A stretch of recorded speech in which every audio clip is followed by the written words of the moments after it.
చందమామ కథలు. బద్ధ శత్రువులు.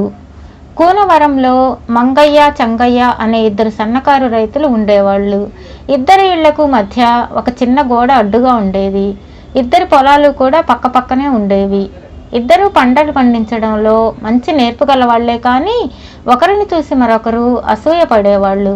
ఒకరికి తెలియకుండా మరొకరు రెండో వాళ్లకు నష్టం ఎలా కలిగించాలా అని ఆలోచిస్తుండేవాళ్ళు. ఒక సంవత్సరం ఇద్దరూ తమ చేలో జొన్న పైరు వేశారు. ఇద్దరి చాలల్లోనూ జొన్న కంకులు పాలు పోసుకుంటున్న సమయంలో అడవి జంతువులు, పక్షులు పంట పాడు చేయకుండా ఇద్దరూ రోజు పొలం కాపులాకు వెళుతున్నారు. మంగయ్య చేను చూసిన చంగయ్య, వీడి చేలో జొన్న ఈ సంవత్సరం విరగపండేట్లుగా ఉంది, కంకికి సోలెడు గింజలు రాలేలాగున్నాయి అనుకున్నాడు అసూయగా.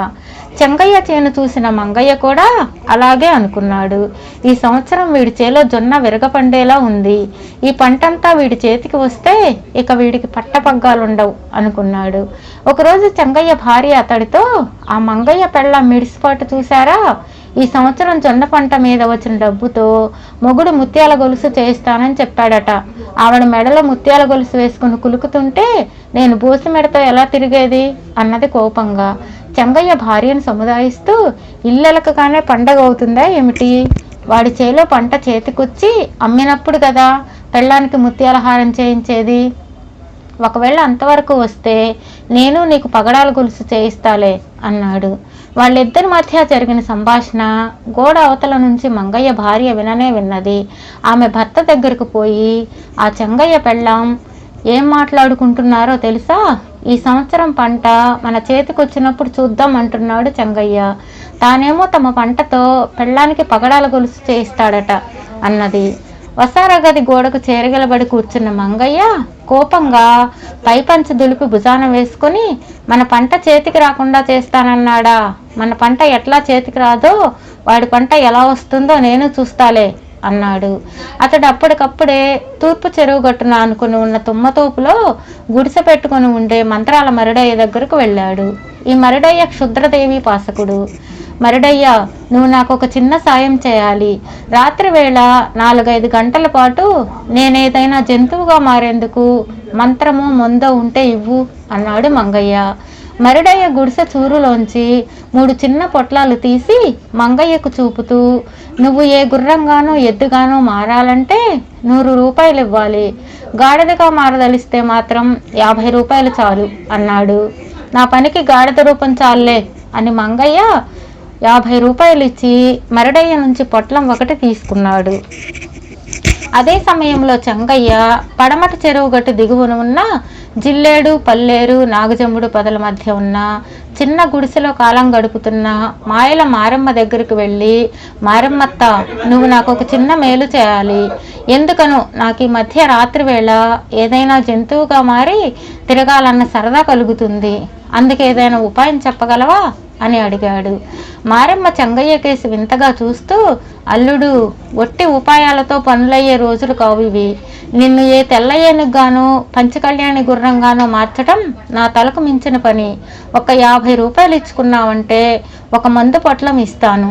ఆ మందు మింగితే రాత్రివేళ కనీసం 4-5 గంటలు నువ్వు గాడిదగా మారగలవు. నీ ఇష్టం మరి అని అడిగింది. చంగయ్య ఒక క్షణం ఆలోచించి, చీకటి వేళల్లో సరదాగా ఎవరికంటా పడకుండా తిరిగేందుకు ఏ రూపం అయితే ఏమిలే అనుకుంటూ మారమ్మకు 50 రూపాయలు ఇచ్చి మందు పొట్లం తీసుకున్నాడు.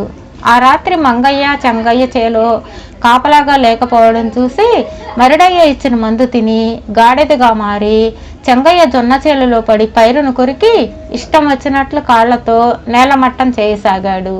చంగయ్య కూడా అదే వేళలో మారమ్మ ఇచ్చిన మందు తిని గాడిదగా మారి మంగయ్య జొన్న చేనుని సర్వనాశనం చేయడానికి పూనుకున్నాడు. ఈ విధంగా 2 గాడిదలు తమ శత్రువు జొన్న చేనును నేలమట్టం చేస్తూ సూర్యోదయానికి కొంచెం ముందు సరిహద్దు గట్టు మీద తలలెత్తి ఒకదాన్నొకటి చూసుకున్నాయి. ఆ సరికి మంగయ్య చంగయ్య జరిగిందేమిటో గ్రహించారు. ఇద్దరు పట్టరాని కోపంతో పెద్దగా ఒండ్ర పెడుతూ కాళ్లతో ఒకళ్ళనొకళ్ళు తన్నుకుంటూ నోటితో కరుచుకోసాగారు. ఈ గందరగోళం విని దూరంగా ఉన్న పంట పొలాల్లోని కాపలా వాళ్ళు 5-6 పరుగు పరుగున అక్కడికి వచ్చారు. వాళ్ళకు పాడైపోయిన మంగయ్య చంగయ్య పంట పొలాల గట్టు మీద 2 గాడిదలు పోట్లాడుకోవడం కనిపించింది. అది సూర్యోదయం కానున్న సమయం. పొరుగు పొలాల కాపలా వాళ్ళు కర్రలెత్తి గాడిదలను కొట్టబోయేంతలో మందు ప్రభావం పోయిన మంగయ్య చంగయ్యలకు గాడిద రూపాలు పోయి అసలు రూపాయలు వచ్చాయి.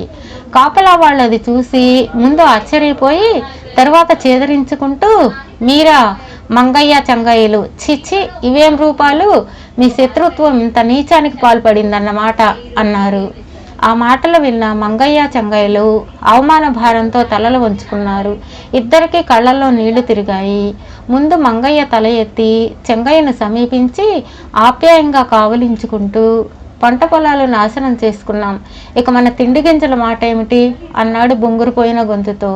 చెంగయ్య కళ్ళ నీళ్లు తుడుచుకుంటూ, మనం ఇరుగు పొరుగు ఇళ్ల వాళ్ళమే కాక పక్క పంట పొలాల వాళ్ళం కూడా, మనం శత్రుత్వం మాని మిత్రులమైన నాడు ఆ పాటి తిండి గింజలే సంపాదించుకోలేమంటావా అన్నాడు.